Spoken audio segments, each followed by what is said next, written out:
আজি আমাৰ নতুন দিল্লীত আমি আমাৰ লগত আছে আমাৰ গুৱাহাটী মিউনিচিপাল কৰ্পোৰেশ্যনৰ আমাৰ কনজাৰভেন্সি চেয়াৰমেন শংকৰ চৌধুৰী ডাঙৰীয়া, এডিশ্যনেল কমিশ্যনাৰ দীপু ডেকা ডাঙৰীয়া, আমাৰ জইণ্ট কমিশ্যনাৰ মৃণাল বৰা ডাঙৰীয়া আৰু এছিষ্টেণ্ট কমিশ্যনাৰ আমাৰ অম্বৰীশ বৰা ডাঙৰীয়াৰ লগতে আমাৰ প্ৰিয় সাংবাদিক বন্ধুসকল, গুৱাহাটীয়ে বিগত বহু বছৰৰ পৰা আমি পৰিষ্কাৰ পৰিচ্ছন্নতাৰ ক্ষেত্ৰত বিভিন্ন ধৰণৰ আমি পদক্ষেপ গ্ৰহণ কৰি আহিছিলোঁ।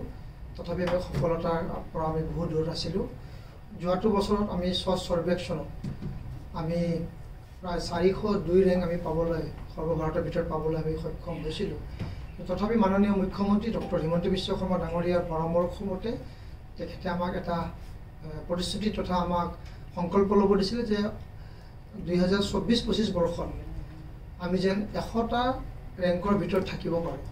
সেয়ে আজি আমি নতুন দিল্লীত আমি যোৱাটো 24-25 বছৰ বৰ্ষৰ যে আমি স্বচ্ছ সৰ্বেক্ষণৰ যিটো আমি এৱাৰ্ড বা বঁটা বা পুৰস্কাৰ আমি পাবলৈ সক্ষম হৈছোঁ। প্ৰথম অৱস্থাত আমি সৰ্বভাৰতৰ ভিতৰত বিগত 402ৰ পৰা আমি 44তম স্থানলৈকে আমি উত্তীৰ্ণ হ'বলৈ সক্ষম হৈছোঁ। সেয়ে আজি আমি আপোনালোকৰ জৰিয়তে সমগ্ৰ গুৱাহাটীবাসী ৰাইজক প্ৰথমতে আমি ধন্যবাদ তথা শুভেচ্ছা জ্ঞাপন কৰিছোঁ। মাননীয় মুখ্যমন্ত্ৰী ডক্টৰ হিমন্ত বিশ্ব শৰ্মাক আমি কৃতজ্ঞতা জ্ঞাপন কৰিছোঁ। তেখেতৰ পৰামৰ্শ, তেখেতৰ যি আমাৰ বিভিন্ন ধৰণৰ আমাৰ ইতিবাচক সঁহাৰি, তাৰ কাৰণে তেখেতক আমি ধন্যবাদ জ্ঞাপন কৰিছোঁ। লগতে আমাৰ মাননীয় মন্ত্ৰী জয়ন্ত মল্ল বৰুৱা ডাঙৰীয়াকো আমি তেখেতৰ পৰামৰ্শ আৰু তেখেতৰ যিখিনি আমাৰ ওপৰত কৰা সহায় তেখেতক আমি ধন্যবাদ জ্ঞাপন কৰিছোঁ। আৰু আগৰ আমাৰ যি আমাৰ মন্ত্ৰী আছিল অশোক সিংহল ডাঙৰীয়াকো আমি ধন্যবাদ তথা শুভেচ্ছা জ্ঞাপন কৰিছোঁ। লগতে আমাৰ সমূহ গুৱাহাটী পৌৰ নিগমৰ পাৰিষদ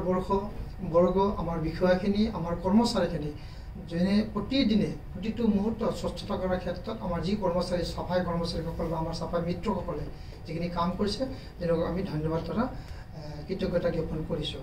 ইয়াৰ লগে লগে আমি